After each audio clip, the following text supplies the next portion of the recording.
ಅನುಷಾ, ಏನಾಯ್ತು? ಯಾಕೆಷ್ಟು ಕೋಪ ಮಾಡ್ಕೊಂಡು ಬಂದಿದ್ಯಾ? ಊಟ ಅಳ್ತಿದ್ಯಾ? ಯಾಕೆ ಫ್ರೆಂಡ್ಸ್ ಹತ್ರ ಜಗಳ ಮಾಡ್ಕೊಂಡ್ ಬಂದ್ಯಾ? ನನ್ ಜೊತೆ ಜಗಳ ಮಾಡೋ ಫ್ರೆಂಡ್ಸ್ ಯಾರು ಇಲ್ಲ. ಧೈರ್ಯ ಇರೋದು ಆರ್ಯನ್ ಒಬ್ಬಂಗೆ. ಅಲ್ಲಿಗೆ ಆರ್ಯನ್ ಜೊತೆ ಜಗಳ ಮಾಡ್ಕೊಂಡ್ ಬಂದಿದ್ಯಾ ಅಂದಂಗಾಯ್ತು. ಜಗಳ ಯಾತಕ್ಕೆ ಅಂತ ಕೇಳ್ಬೋದಾ? ನನ್ನ ಮದ್ವೆ ಆಗಲ್ವಂತೆ ಡ್ಯಾಡ್. ಯಾಕಂತೆ? ಅವ್ರ ಮನೇಲಿ ಒಂದಾದ್ಮೇಲೆ ಒಂದ್ ಪ್ರಾಬ್ಲಮ್ ಬರ್ತಾ ಇದೆಯಂತೆ. ನಾನು ಅವನ್ನ ಮದ್ವೆ ಆದ್ರೆ ನೆಮ್ಮದಿಯಾಗಿ ಇರಕ್ ಆಗಲ್ವಂತೆ. ಅದಕ್ಕೆ ನಾನು ಬೇರೆಯವ್ರನ್ನ ಮದ್ವೆ ಆಗಿ ಸಂತೋಷವಾಗಿರ್ಬೇಕಂತೆ. ಎಷ್ಟು ಧೈರ್ಯ ಡ್ಯಾಡ್. ಅವನು ಹೇಳೋದ್ರಲ್ಲಿ ತಪ್ಪೇನಿದೆ ಮಗಳೇ? ಲೇಟ್ ಆದ್ರೂ ನ್ಯಾಯವಾಗಿರೋದನ್ನೇ ಹೇಳಿದ್ದಾನೆ. ಇನ್ಫ್ಯಾಕ್ಟ್ ನಾನೇ ಇದನ್ನ ನಿನ್ನ ಹತ್ರ ಹೇಳೋಣ ಅಂತಿದ್ದೆ. ಈಗ ಆರ್ಯನೇ ಹೇಳಿ ನನ್ನ ಭಾರ ಕಮ್ಮಿ ಮಾಡಿಬಿಟ್ಟ. ಡ್ಯಾಡ್, ನಾನು ಬೇಜಾರಾಗಿ ಬಂದಿದ್ದೀನಿ. ನೀವು ಸಾಂತ್ವನ ಹೇಳ್ತೀರಾ ಅಂತ ನಿಮ್ಮ ಹತ್ರ ಹೇಳ್ಕೊಂಡ್ರೆ ನೀವು ಅವನ ಥರನೇ ಮಾತಾಡ್ತೀರಲ್ಲ ಡ್ಯಾಡ್. ನಾನು ಹೇಳ್ತಾ ಇರೋದು ನಿನ್ನ ಒಳ್ಳೇದಕ್ಕೆ ಮಗಳೇ. ಆರ್ಯ ಅವನ ಕುಟುಂಬ ಎದುರಿಸ್ತಿರೋ ಕ್ರೈಸಿಸ್ಗಳನ್ನು ನೋಡಿ ನಾನು ತುಂಬ ಅಪ್ಸೆಟ್ ಆಗಿಬಿಟ್ಟೆ. ಇಂಥ ಕುಟುಂಬಕ್ಕೆ ಹೂವಿನಾಗಿ ಬೆಳೆಸಿದ ಮಗಳನ್ನು ನಾನು ಹೇಗೆ ಕೊಡ್ಲಿ ಅಂತ.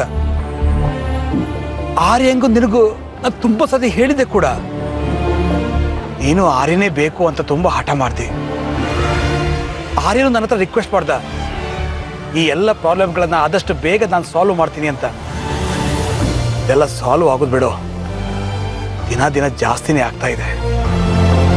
ಇಂಥ ಫ್ಯಾಮಿಲಿಗೆ ಮದುವೆ ಮಾಡಿಕೊಡೋಕೆ ಯಾವ ತಂದೆನೂ ಒಪ್ಪಲ್ಲ ಮಗಳೇ. ಸುತ್ತಿ ಬಳಸಿ ಯಾಕೆ ಮಾತಾಡ್ತೀರಾ ಡ್ಯಾಡ್? ಅವನೊಂದು ಡಿಸಿಷನ್ ಹೇಳ್ದ, ನೀವು ನಿಮ್ಮ ಡಿಸಿಷನ್ ಹೇಳ್ಬಿಡಿ.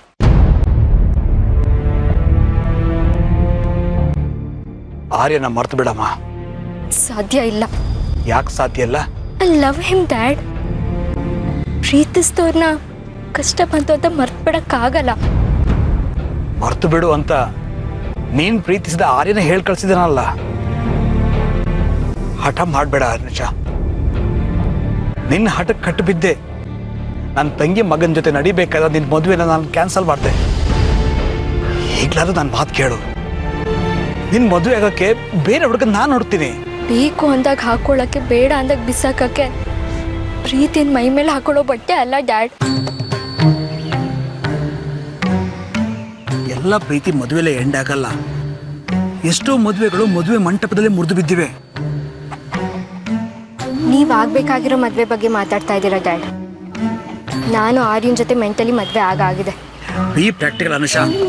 ನೀನು ಈಗಿನ ಕಾಲದ ಹುಡುಗಿ. ನೀನು ಆರ್ಯನ್ ಮದುವೆ ಆದ್ರೆ ಸಂತೋಷದಿಂದ ಇರಕ್ಕಾಗಲ್ಲ. ಆಮೇಲೆ ನಿನ್ನ ನಿರ್ಧಾರಕ್ಕೆ ನೀನೇ ಪಶ್ಚಾತ್ತಾಪ ಪಡ್ತೀಯ. ನನ್ನ ಫೀಲಿಂಗ್ಸ್ ಯಾಕೆ ಡ್ಯಾಡ್ ಅರ್ಥ ಆಗ್ತಿಲ್ಲ ನಿಮಗೆ? ನಾನು ಸಂತೋಷವಾಗಿರ್ಲಿ ಅಂತ ಅವ್ರ ಪ್ರೀತಿನ ತ್ಯಾಗ ಮಾಡಕ್ಕೆ ಹೊರಟಿದ್ದಾರೆ. ಅಂತ ಒಳ್ಳೆ ಮನಸ್ಸಿರೋ ವ್ಯಕ್ತಿನ ನಾನು ಕಳ್ಕೊಳಕ್ಕೆ ತಯಾರಿಲ್ಲ. ಈ ಜನ್ಮದಲ್ಲಿ ನಾನು ಮದುವೆ ಅಂತ ಆದರೆ ಆರ್ಯನ್ ಮಾತ್ರ. ಆದ್ರೆ ಅನುಷಾ, ಇದ್ರ ಮೇಲೆ ನೀವು ಒಂದು ಮಾತು ಹೇಳಿದ್ರು ಅಮ್ಮ ಹೋಗಿರೋ ಜಾಗಕ್ಕೆ ನಾನು ಹೊರಟೋಗ್ಬಿಡ್ತೀನಿ. ಅನುಷಾ,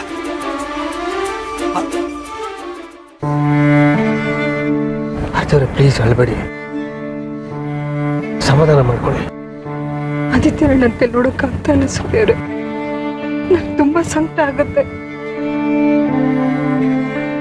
ಏನು ತಪ್ಪು ಮಾಡದೆ ಇರೋಣ, ಆದ್ರೆ ಈಗ ಅವನೇ ಶಿಕ್ಷೆ ಅನುಭವಿಸ್ತಾ ಇದ್ದಾರೆ. ಇದೆಲ್ಲ ಅರ್ಪಿತಾ ಕಡೆಯವ್ರು ಮಾಡಿರೋದು. ಅರ್ಪಿತ ಮನುಷ್ಯರು ಮಾಡಿರೋ ತಪ್ಪಿಗೆ ಆ ದೇವ್ರನ್ನ ಕೊನೆ ಮಾಡ್ತಾರೆ. ಆ ರಾಕ್ಷಸಿ ನನ್ನ ಮೇಲೆ ನಿಮ್ಮ ಮೇಲೆ ಇರೋ ಕೋಪನ ಹೀಗೆ ತೀರ್ಸ್ಕೊಂಡಿದ್ದಾಳೆ. ಅವಳು ನನ್ನ ಮೇಲಾದ್ರೂ ಆ ಕೋಪನ ತೀರ್ಸ್ಕೊಳ್ಬೋದಾಗಿ. ಅಮ್ಮ ಆದಿತ್ಯ ಅವನಿಗೆ ಹೀಗಾಗೋ ಬದಲು ನನಗೇನಾದ್ರೂ ಆಗ್ಬಿಡ್ಬೋದಾಗಿತ್ತು. ಹಾಗೆಲ್ಲ ಮಾತಾಡ್ಬಿಡಿ ಆರ್ತಿ ಅವ್ರೆ. ಆದಿತ್ಯ ಹಿಂಗಾಗಿರೋದೇ ನಮ್ಮ ಕೈಲಿ ನೋಡಕ್ಕಾಗ್ತಿಲ್ಲ. ಯಾರಿಗೂ ಹಾಗಾಗೋದು ಬೇಡ. ಮೊದಲು ಆದಿತ್ಯ ಹುಷಾರಾಗ್ಲಿ. ಹಾಗಲ್ಲ ಸೂರ್ಯವ್ರೆ, ಅವನ ಪರಿಸ್ಥಿತಿ ನೋಡಿ ಹೇಗಾಗಿದೆ ಅಂತ. ಸಮಾಧಾನ ಮಾಡ್ಕೊಳ್ಳಿ ಯಾರು, ಅವ್ನು ಹುಷಾರಾಗೇ ಆಗ್ತಾನೆ. ಸೂರ್ಯವ್ರೆ, ಆದಿತ್ಯ ಮೊದಲಿನ ಹಾಗೆ ಆಗ್ತಾನೆ. ಖಂಡಿತ ಆಗ್ತಾನೆ, ನೀವೇನು ಯೋಚನೆ ಮಾಡಬೇಡಿ. ಸರಿ ಸೂರ್ಯವ್ರೆ, ನನಗಿಲ್ಲೇ ನಿಲ್ಸಿ, ನಾನು ಆಟೋದಲ್ಲಿ ಮನೆ ಹೋಗ್ತೀನಿ. ಅಲ್ಲ, ನೀವು ಅಲ್ಲಿಗೆ ಯಾಕೆ ಹೋಗ್ಬೇಕು? ಮನೆಗೆ ಬರ್ಬೋದಲ್ವಾ? ಸೂರ್ಯವ್ರೆ, ನಾನೀಗ ಆ ಮನೆಗೆ ಬರೋದಕ್ಕೆ ಪ್ರಿಪೇರ್ ಆಗಲಿಲ್ಲ. ನನ್ನ ಪರಿಸ್ಥಿತಿ ನಿಮಗೆ ಗೊತ್ತೇ ಇದೆ. ನನ್ಗೊಂದು ಸ್ವಲ್ಪ ಟೈಮ್ ಬೇಕು. ಯಾಕೆ ನೀವು ಮನೆಗೆ ಬರೋದಕ್ಕೆ ಇನ್ನೂ ಯೋಚನೆ ಮಾಡ್ತಾ ಇದ್ದೀರಾ? ನನ್ನ ಕಡೆಯಿಂದ ಇನ್ನೂ ಏನು ಮಾಡಬೇಕು ಅಂತ ಹೇಳಿ. ಹಾಗಲ್ಲ ಸೂರ್ಯ, ನಿಮ್ಮ ಕಡೆಯಿಂದ ನನಗೇನು ಸಮಸ್ಯೆ ಇಲ್ಲ. ನನಗೆ ಅಮ್ಮಂದೇ ಯೋಚನೆ. ಅವ್ರಿಗೆ ನಾನೇನು ಹೇಳಲಿಲ್ಲ. ಶೋಭಮ್ಮನ ಬಗ್ಗೆ ನೀವೇನು ಯೋಚನೆ ಮಾಡಬೇಡಿ. ನಾನೀಗಾಗಲೇ ಅವ್ರಿಗೆ ಫೋನ್ ಮಾಡಿ ಹೇಳಿದ್ವಿ ನೀವು ಇಲ್ಲೇ ಇರ್ತೀರಾ ಅಂತ. ಅವರು ಯಜಮಾನ್ರನ್ನ ಕರ್ಸ್ಕೋತಾರಂತೆ. ಸಾಕ್ಷಿ ಅಲ್ಲಿವರೆಗೂ ಶೋಭಮ್ಮನ ಜೊತೆ ಇರ್ತಾಳೆ, ಸರಿನಾ? ಹಾಗಲ್ಲ ಸೂರ್ಯ ಅವರೇ, ಆದಿತ್ಯನ ನನಗಿಂತ ಜಾಸ್ತಿ ಶೋಭಮ್ಮ ಹಂಚ್ಕೊಂಡಿದ್ದಾರೆ. ಆದಿತ್ಯ ಹೀಗಾಗಿದೆ ಅಂತ ಅವ್ರ ಮನ್ಸಿಗೆ ಹಚ್ಕೊಂಡಿರ್ತಾರೆ. ಅವ್ರ ಊಟ ತಿಂಡಿ ನಿದ್ರೆ ಎಲ್ಲ ಬಿಟ್ಟು ಆರೋಗ್ಯನ ಹಾಳು ಮಾಡ್ಕೊಳ್ತಾರೆ. ಅದಕ್ಕೆ ಅಪ್ಪ ಬರೋವರೆಗೂ ನಾನು ಅಮ್ಮನ ಜೊತೆ ಇರ್ತೀನಿ. ನಾನು ಅಮ್ಮ ಪ್ರತಿದಿನ ನಿಮ್ಮ ಬಗ್ಗೆ ಮಾತಾಡ್ತೀನಿ. ನಿಮ್ಮನ್ನ ಮನೆ ಬಿಟ್ಟು ಆಚೆ ಕಳಿಸ್ತೀನಿ ಅನ್ನೋ ಗಿಲ್ಟ್ ಪ್ರತಿ ಕ್ಷಣ ನನ್ನನ್ನು ಕಾಡ್ತಾ ಇರುತ್ತೆ. ನೀವು ಮನೆಗೆ ಬಂದ್ರೆ ಸಮಾಧಾನ ಆಗೋದು. ಪ್ಲೀಸ್ ಅರ್ಥ ಮಾಡ್ಕೊಳ್ಳಿ. ಮನೆಗೆ ಬರೋದಕ್ಕೆ ನನಗೂ ಇಷ್ಟ ಇದೆ ಸೂರ್ಯ ಅವರೇ, ಆದರೆ ನಾನೇನು ಮಾಡಲಿ ಹೇಳಿ? ಒಂದು ಕೆಲಸ ಮಾಡೋಣ, ನಿಮ್ಮಪ್ಪ ಬರೋವರೆಗೂ ಶೋಭಮ್ಮನ ನಮ್ಮನೆಲ್ಲೇ ತಂದಿಟ್ಕೊಳ್ಳೋಣ. ಹಾಗೆ ನಿಮಗೂ ಚಿಂತೆ ಇರೋದು, ನನಗೂ ಚಿಂತೆ ಇರೋದು. ಆದಿತ್ಯ ಪೂರ್ತಿಯಾಗಿ ಹುಷಾರಾಗಿ ಆಮೇಲೆ ಬರ್ತೀನಿ, ಸರಿನಾ? ಸರಿ. ಆದರೆ ನೀವು ನಮ್ಮನೆಗೆ ಬಂದ್ರೇ ಎಲ್ಲ ಪ್ರಾಬ್ಲಮ್ಮು ಸಾಲ್ವ್ ಆಗೋದು, ನೆನಪಿರಲಿ.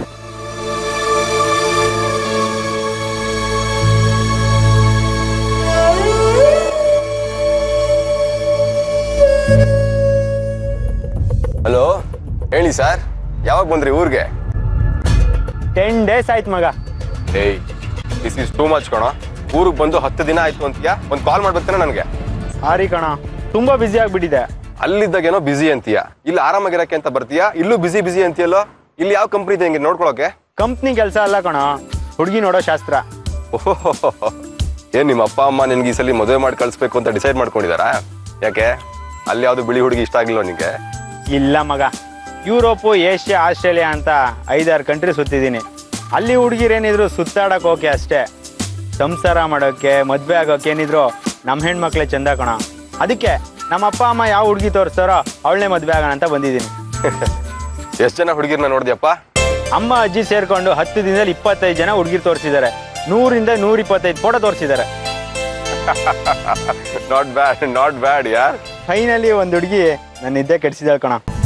ಇನ್ನೇನಿದ್ರು ಮದ್ವೆ ಆಗೇ ಫ್ಲೈಟ್ ಹತ್ತೋದು. ಯಾರಪ್ಪ ಅದು ನಿನ್ನ ನಿದ್ದೆ ಕೆಡ್ಸಿರೋ ಹುಡುಗಿ? ಮೊನ್ನೆ ದೇವಸ್ಥಾನದಲ್ಲಿ ನಮ್ಮ ಅಮ್ಮನ ಫ್ರೆಂಡ್ ಸಿಕ್ಕಿದ್ರಂತೆ. ಅವ್ರ ಮೊಮ್ಮಗಳೇ ಹುಡುಗಿ. ನಮ್ಮ ಮನೆಯವ್ರಿಗೆಲ್ಲ ತುಂಬಾ ಇಷ್ಟ ಆಗಿದ್ದಾಳೆ, ನನಗೂ ಕೂಡ. ಆ ಹುಡುಗಿ ಗ್ರೀನ್ ಸಿಗ್ನಲ್ ಕೊಟ್ಟಿದ್ದಾಳೆ. ಇನ್ನೇನಿದ್ರು ನಿಶ್ಚಿತಾರ್ಥ ಒಂದು ಬಾಕಿ ಇದೆ ಅಷ್ಟೇ. Very good. ಏಯ್, ನಿನ್ ಮನ್ಸ್ ಕದ್ದಿರೋ ಹುಡುಗಿ ಫೋಟೋ ಕಳ್ಸಪ್ಪ, ನಾನು ಕಣ್ ತುಂಬಾ ನೋಡ್ತೀನಿ. ನಿನ್ ನೆಕ್ಸ್ಟ್ ಡಿಮ್ಯಾಂಡ್ ನನ್ಗೆ ಗೊತ್ತಿತ್ತು ಮಗ, ಅದಕ್ಕೆ ಆ ಹುಡುಗಿ ಫೋಟೋನ ವಾಟ್ಸಪ್ಪಲ್ಲಿ ಕಳ್ಸಿದ್ದೀನಿ, ನೋಡು. ಓಕೆ ಕಣ, ನೋಡ್ತೀನಿ. ನಮ್ಮ ಹುಡುಗಿ ಫೋಟೋ ನೋಡಿದ್ಮೇಲೆ ಕಾಲ್ ಮಾಡೋ. ಯಾ ಶ್ಯೂರ್, ಬಾಯ್.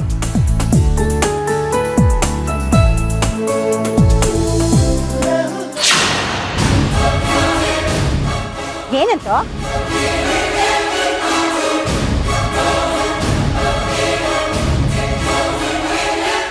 ರಾಘು ಮದುವೆ ಆಗ್ತಿರೋ ಹುಡುಗಿ ಅಂತೆ ಅಮ್ಮ.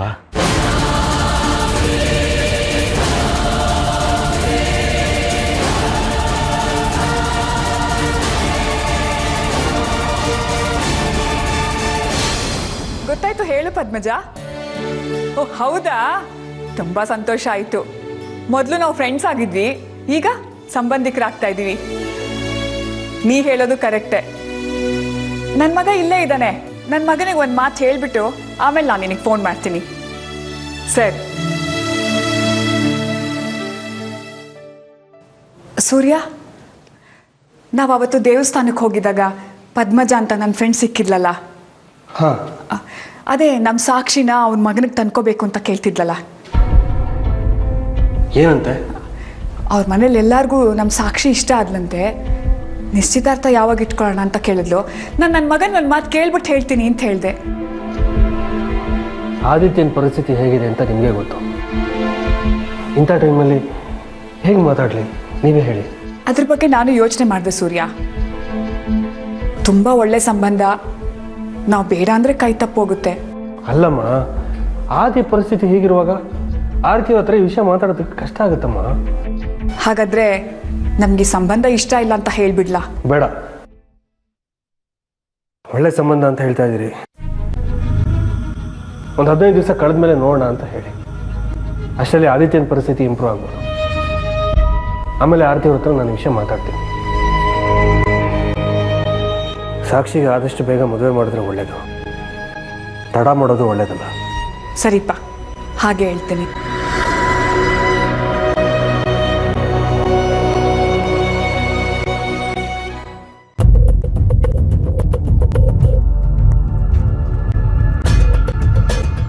ಸಂಜೆ 7 ಗಂಟೆಗೆ ರೆಡಿಯಾಗಿರು. ಮಿನಿಸ್ಟರ್ ರಾಘವ್ ನಾಯ್ಡು ಅವ್ರ ಮನೆಯಲ್ಲಿ ಪಾರ್ಟಿ ಇದೆ. ಇಲ್ಲಿರೋ ಮಗನ ಜೀವನ ಹಾಳಾಗಿ ಹೋಗ್ತಾ ಇರ್ಬೇಕಾದ್ರೆ ಬೇರೆಯವ್ರ ಮನೆ ಪಾರ್ಟಿಗೆ ಹೋಗಿ ಎಂಜಾಯ್ ಮಾಡಕ್ ಹೇಗ್ರಿ ಮನ್ಸು ಬರತ್ ನಿಮ್ಗೆ? ರಂಜಿತ್ಗೆ ಏನಾಯ್ತು? ಆರಾಮಾಗೇ ಇದ್ದಾನಲ್ಲ? ನೀವೇ ಹೋಗಿ ನೋಡಿ ಹೇಗೆ ಹುಚ್ಚಿನ ತರ ಹುಡ್ಕೊಂಡು ಕೂತಿದ್ದಾನೆ ಅಂತ. ಅಷ್ಟೇನಾ? ಎಂಜಾಯ್ ಮಾಡೋ ವಯಸ್ಸು, ಮಾಡ್ಲಿ ಬಿಡು. ಅಷ್ಟಕ್ಕೆಲ್ಲ ಟೆನ್ಷನ್ ಮಾಡ್ಕೊಂಡು ಕೂತ್ಕೊಳ್ಳೋಕ್ಕಾಗತ್ತಾ? ಎಂಜಾಯ್ ಮಾಡೋ ಹಾಗಿದ್ದಿದ್ರೆ ಫ್ರೆಂಡ್ ಜೊತೆ ಹೋಗಿ ಕುಡಿತಾ ಇದ್ದ, ಹೀಗೆ ಒಬ್ಬನೇ ಕೂತ್ಕೊಂಡು ಕುಡಿತಾ ಇರ್ಲಿಲ್ಲ. ಒಬ್ಬನೇ ಕುಡಿತಾ ಇದ್ದಾನ? ಯಾಕೆ, ಏನಾಯ್ತು? ತಾನು ಇಷ್ಟಪಟ್ಟಿರೋ ಹುಡುಗಿ ತನ್ನ ಫ್ರೆಂಡನ್ನೇ ಮದುವೆ ಆಗ್ತಾ ಇದ್ರೆ ಯಾರಿಗಾದ್ರೂ ನೋವಾಗೋದು ಸಹಜನೇ ಅಲ್ವೇನ್ರಿ? ಸಾಕ್ಷಿ ರಂಜಿತನ್ ಫ್ರೆಂಡನ್ನ ಮದುವೆ ಆಗ್ತಿದ್ದಾಳ? ಏನ್ ಹೇಳ್ತಿದ್ಯಾ ನೀನು? ಯಾರವನು? ಸಾಕ್ಷಿ ಮದುವೆ ಆಗಕ್ ಹೊರಟಿರೋ ಹುಡುಗ ಬೇರೆ ಯಾರು ಅಲ್ಲ, ರಂಜಿತ್ ಕ್ಲೋಸ್ ಫ್ರೆಂಡ್ ರಾಘು. ಹೇಗ್ ಸಾಧ್ಯ ಇದು? ಸಾಕ್ಷಿ ಖಂಡಿತ ಒಪ್ಕೊಂಡಿರಲ್ಲ. ಅವಳು ಒಪ್ಪದ ಮೇಲೆ ಅಂತೆ ಎಂಗೇಜ್ಮೆಂಟ್ ಅಂತ ಫಿಕ್ಸ್ ಆಗಿರೋದು. ರಾಘು ಹುಡುಗಿ ನೋಡು ಅಂತ ಸಾಕ್ಷಿ ಫೋಟೋ ಕಳಿಸಿದ್ದಾನೆ. ರಂಜಿತ್ ಅದನ್ನ ನೋಡಿ ಅಪ್ಸೆಟ್ ಆಗಿ ಕುಡಿತಾ ಕೂತಿದ್ದಾನೆ. ನಡಿ ನೋಡೋಣ.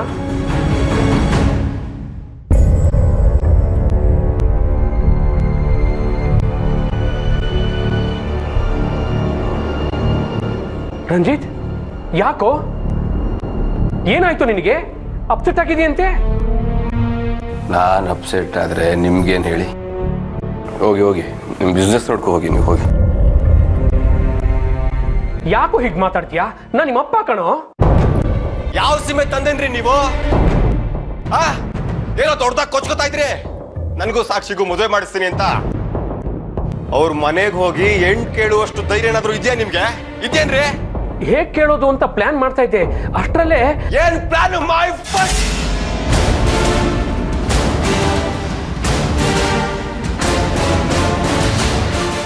ಇಡೀ ಜೀವನ ಬರೀ ಪ್ಲಾನ್ ಮಾಡೋದ್ರಲ್ಲೇ ಕಳ್ಬಿಟ್ರಲ್ಲ ನೀವು. ನಿಮ್ಮ ಬಿಸ್ನೆಸ್ ಸಕ್ಸಸ್ಗೆ ನನ್ನನ್ನು ಒಂದು ಮೆಟ್ಲು ಮಾಡ್ಕೋತೀರಾ ಅಂತ ಖಂಡಿತ ಅನ್ಕೊಂಡಿರಲಿಲ್ಲ ಡ್ಯಾಡ್. ನಾನು ಆ ಸಾಕ್ಷಿ ಜೊತೆ ಫ್ರೆಂಡ್ಶಿಪ್ ಮಾಡು ಅಂತ ಹೇಳಿದ್ರಿ, ಮಾಡಿದೆ. ಅವಳು ನಿನ್ನ ಪ್ರೀತಿಲಿ ಮುಳುಗಿ ತೇಲಿ ಕರ್ಗ ಹೋಗ್ಬೇಕು, ಹಾಗೆ ಮಾಡು ಅಂತ ಹೇಳಿದ್ರಿ, ಅದನ್ನು ಮಾಡಿದೆ. ಕೊನೆಗೆ ಅವಳನ್ನ ಗೆಸ್ಟ್ ಹೌಸ್ಗೆ ಕರ್ಕೊಂಡು ಹೋಗಿ ಅವಳ ಜೀವನ ಹಾಳು ಮಾಡಿಬಿಡು ಅಂತ ಹೇಳಿದ್ರಿ. ಹಿಂದೆ ಮುಂದೆ ಯೋಚನೆ ಮಾಡಿದೆ, ಸರಿನೋ ತಪ್ಪೋ ಯೋಚನೆ ಮಾಡಿದೆ, ಅದನ್ನು ನಿಮ್ಗೋಸ್ಕರ ಮಾಡಿದೆ. ಆದ್ರೆ ನೀವು ನನಗೋಸ್ಕರ ಏನ್ ಮಾಡ್ರಿ? ಏನೂ ಇಲ್ಲ. ಅದೇ ಅರ್ಪಿತಾಗೋಸ್ಕರ ಎಂತೆಂತ ರಿಸ್ಕ್ ಎಲ್ಲ ಮೈ ಮೇಲೆ ಹೇಳ್ಕೊಂಡ್ರಿ.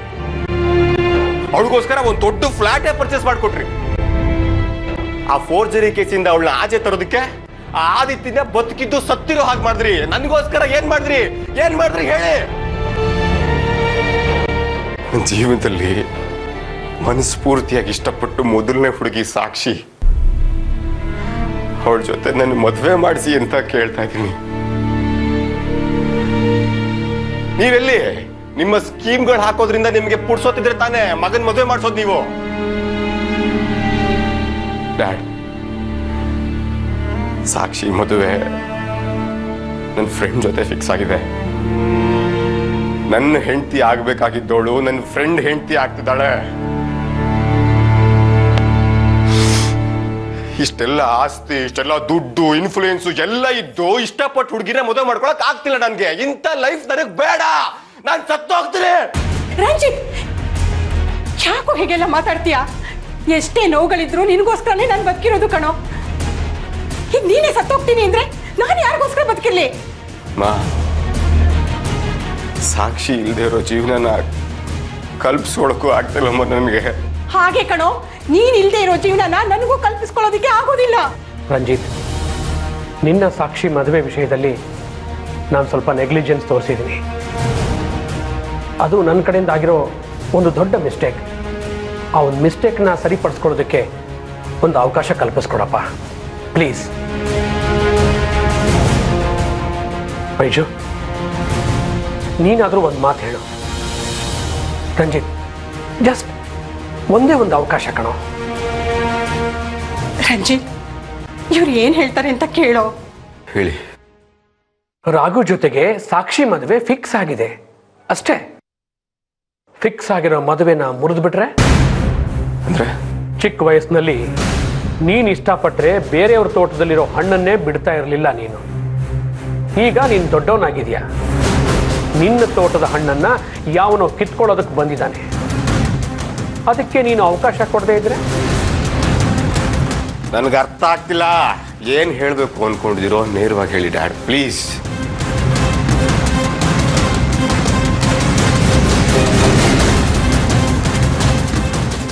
ಆಗ ಸಾಕ್ಷಿನ ಅವನು ಹೇಗೆ ಮದುವೆ ಆಗ್ತಾನೋ ನಾನು ನೋಡ್ತೀನಿ.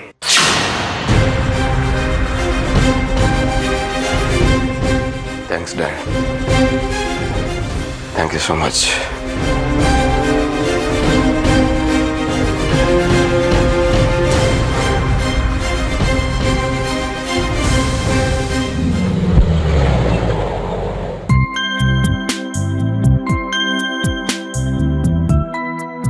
ಏನಪ್ಪ, ಎಷ್ಟು ದಿವಸ ಆಯ್ತು? Hi dude. Hi hi. ಹೆಂಗಿದ್ಯಪ್ಪ? ಸೂಪರ್ ಮಗ. ಹುಡಿ ಫೋಟೋ ಕಳಿಸ್ತೆ ನೋಡ್ದಾ? ಹಾ, ನೋಡ್ದೆ. ತುಂಬಾ ಚೆನ್ನಾಗಿದ್ದಾಳೆ. ಬಾ ಹೊರಗಡೆ ಮಾತಾಡೋಣ.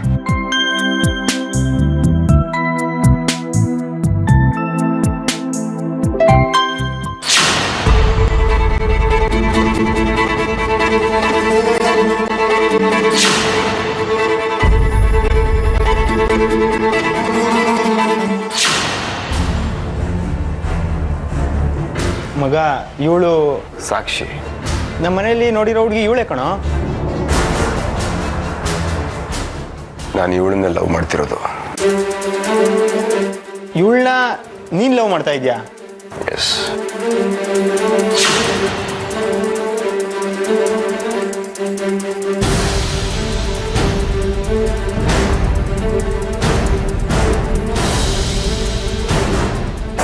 ಏನೇ ಸಮಸ್ಯೆ ಬಂದರೂ ನನ್ನೇ ಮದುವೆ ಆಗಿದ್ದಾರೆ. ಪ್ರಾಮಿಸ್.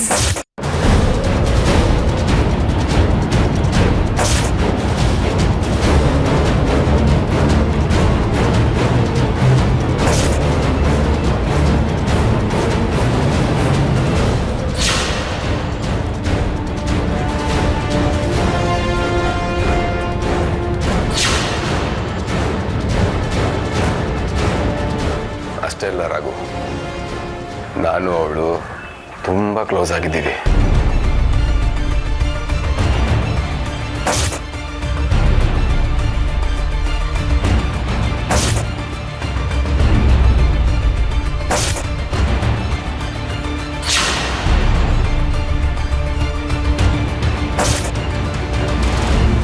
ಮೈ ಗಾಡ್, ನಿಮ್ಮ ಮಧ್ಯೆ ಇಷ್ಟೊಂದು ಇಂಟಿಮೇಟ್ ರಿಲೇಶನ್ಶಿಪ್ ಇದೆಯಾ? ಎಸ್. ನಾನು ಸಾಕ್ಷಿನ ತುಂಬ ಅಂದರೆ ತುಂಬಾನೇ ಇಷ್ಟಪಡ್ತೀನಿ. ಅವಳನ್ನೇ ಮದುವೆ ಮಾಡ್ಕೋಬೇಕು ಅಂತಲೂ ಅಂದ್ಕೊಂಡಿದ್ದೀನಿ. ಈ ವಿಷಯ ಅವ್ರ ಪೇರೆಂಟ್ಸ್ ಗೊತ್ತಿಲ್ವಾ? ಎಲ್ರಿಗೂ ಚೆನ್ನಾಗಿ ಗೊತ್ತು. ಆದರೆ ನಮ್ಮ ಫ್ಯಾಮಿಲಿಗೂ ಅವ್ರ ಫ್ಯಾಮಿಲಿಗೂ ಒಂದು ಸಣ್ಣ ಕಿರಿಕ್. ಅದಕ್ಕೆ ಅವರಿನ್ನೂ ನನ್ನ ಒಪ್ಕೊಂಡಿಲ್ಲ ಕಣ. ಬಟ್ ನೀವು ಇಷ್ಟು ಇಂಟಿಮೇಟ್ ಆಗಿದ್ದೀರಾ ಅಂದಮೇಲೆ ಆ ಹುಡುಗಿನಾರು ವಿಷಯ ಹೇಳ್ಬೇಕಾಗಿತ್ತಲ್ವಾ? ನಾನೇನಾದರೂ ಇಲ್ಲಿ ಬಂದಿರಲಿಲ್ಲ ಅಂದರೆ ನನಗೇನು ಗೊತ್ತಾಗ್ತಾನೆ ಇರಲಿಲ್ಲ. ಬಹುಶಃ ಮದುವೆ ಆಗ್ಬಿಡ್ತಿತ್ತೋ ಏನೋ. ಮದುವೆ ಆದಮೇಲೆ ಈ ವಿಷಯ ಗೊತ್ತಾಗಿದ್ದಿದ್ರೆ ನನಗೆ ಎಷ್ಟು ಎಂಬ್ರಾಜ್ಮೆಂಟ್ ಆಗ್ತಿತ್ತು. ಇಲ್ಲ ಕಣ, ಈ ಮದುವೆ ಆಗೋದಕ್ಕೆ ಚಾನ್ಸೇ ಇರಲಿಲ್ಲ. ಯಾಕಂದರೆ ಸಾಕ್ಷಿ ಕೂಡ ನನ್ನ ತುಂಬಾ ಇಷ್ಟಪಡ್ತಾಳೆ. ಮನೆಯಲ್ಲಿ ಅವ್ರ ಪೇರೆಂಟ್ಸ್ ಅಪೋಸ್ ಮಾಡ್ತಿದ್ದಾರೆ ಅಂತ ಸುಮ್ಮನಿದ್ದಾಳೆ ಅಷ್ಟೇ ಅವಳು. ನಿನ್ಗಾದ್ರೂ ವಿಷಯ ಹೇಳಿದ್ರೆ ನೀ ಅರ್ಥ ಮಾಡ್ಕೋತೀಯ ಅಂತ ನಿನ್ನ ಇಲ್ಲಿ ಬರಕ್ಕೆ ಹೇಳಿದ್ದು. ಥ್ಯಾಂಕ್ಸ್ ಕಣೋ. ನೀನು ನನ್ನ ಇಲ್ಲಿ ಕರೆಸಿ ವಿಷಯ ಹೇಳಿದ್ದು ನನಗೆ ತುಂಬಾ ಹೆಲ್ಪ್ ಆಯಿತು. ಇದು ಗೊತ್ತಿಲ್ಲದೆ ಪ್ರೊಸೀಡ್ ಆಗಿ ಮದುವೆ ಆಮೇಲೆ ಕ್ಯಾನ್ಸಲ್ ಆಗಿದ್ದಿದ್ರೆ ನಮ್ಮ ಫ್ಯಾಮಿಲಿಗೆ ತುಂಬಾ ಕೆಟ್ಟ ಹೆಸರು ಬಂದಿರೋದು. ನಾನಿನ್ನು ಬರ್ತೀನಿ ಕಣೋ. ಮೊದಲು ವಿಷಯನ ಮನೆಗೆ ಹೇಳಬೇಕು. ಮನೇಲಿ ಎಲ್ಲರೂ ಸೀರಿಯಸ್ ಆಗಿ ಮದುವೆಗೆ ಪ್ರಿಪೇರ್ ಆಗ್ತಿದ್ದಾರೆ. ಇದು ಇದನ್ನ ಹೇಳ್ದೆ ಅಂತ ಬೇಜಾರಿಲ್ಲ ತಾನೆ? ಖಂಡಿತ ಇಲ್ಲ ಮಗ. In fact I am happy.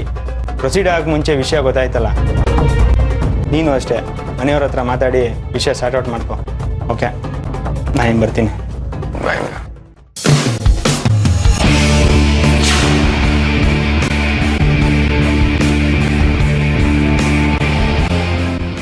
ನನ್ನನ್ನು ಬಿಟ್ಟು ಈ ಪ್ರಪಂಚದಲ್ಲಿ ನೀನು ಇನ್ಯಾರನ್ನೂ ಮದುವೆ ಆಗೋಕ್ಕಾಗಲ್ಲ ಕಣೆ. ಅದಕ್ಕೆ ನಾನು ಅವಕಾಶ ಕೂಡ ಮಾಡ್ಕೊಡಲ್ಲ. ಯಾಕೆಂದರೆ ನೀನು ನನ್ನೋಳು, ನನಗೆ ಸೇರಿದವಳು. ನಾನು ನೀನು ಒಟ್ಟಿಗೆ ಇರಬೇಕು ಅಂತ ಡೆಸ್ಟಿನಿಲೇ ಬರೆದಾಗಿದೆ. ಅದನ್ನು ತಪ್ಪಿಸೋದಕ್ಕೆ ಯಾರಿಂದನೂ ಸಾಧ್ಯ ಇಲ್ಲ.